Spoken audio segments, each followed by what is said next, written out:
ભરૂચ આમ આદમી પાર્ટી દ્વારા દિલ્હીમાં આમ આદમી પાર્ટીની સરકાર દ્વારા અપાઈ રહેલી જનકલ્યાણકારી સુવિધાઓ ગુજરાતના નાગરિકોને પણ આપવાની માંગ સાથે આજરોજ ભરૂચ જિલ્લા સમાહર્તાને આવેદનપત્ર પાઠવીને રજૂઆત કરવામાં આવી હતી।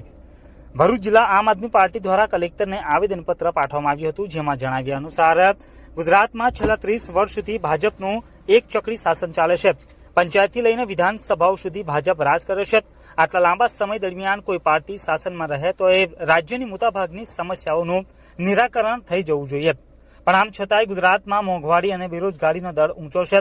ગુજરાતની મહિલાઓને પણ દિલ્હીની જેમ દર મહિને રૂપિયા 2100 આપવામાં આવે, શિક્ષણ સ્વાસ્થ્ય સુવિધાઓ મફતમાં આપવામાં આવે તેવી માંગ કરવામાં આવી છે।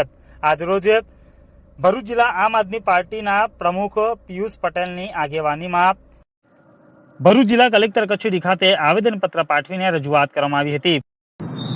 આજે તાજેતરમાં જ દિલ્હીમાં ઇલેક્શન આવી રહ્યું છે, ત્યારે ગુજરાતમાં જ્યારે આમ આદમી પાર્ટી ઇલેક્શન લડી 2022માં અને 300 યુનિટ વીજળી જ્યારે મહિલાઓને આપવાની વાત થઈ, હોસ્પિટલની સુવિધાની વાત થઈ, ફ્રીમાં સરકારી શાળાઓ સુવિધાઓ સારી બને એના માટેની વાત થઈ, ત્યારે ભાજપ એને રેવડીના નામે પાર્ટીને ગુજરાતની જનતાને ભ્રમિત કરી। પરંતુ આજે દિલ્હીની અંદર જ્યારે ઇલેક્શન લડી રહ્યા છે ત્યારે ભાજપ સરકાર ત્યાં આગળ એવો મેનિફેસ્ટો બહાર પાડે છે કે 21,000 રૂપિયા પ્રસ્તુતિ માટે મહિલાઓને આપવામાં આવશે, 500 રૂપિયા સબસિડી બોટલ ઉપર આપવામાં આવશે, સાથે જ 2500 રૂપિયા મહિલાઓને હર મહિને એક સહાય પેટે આપવામાં આવશે।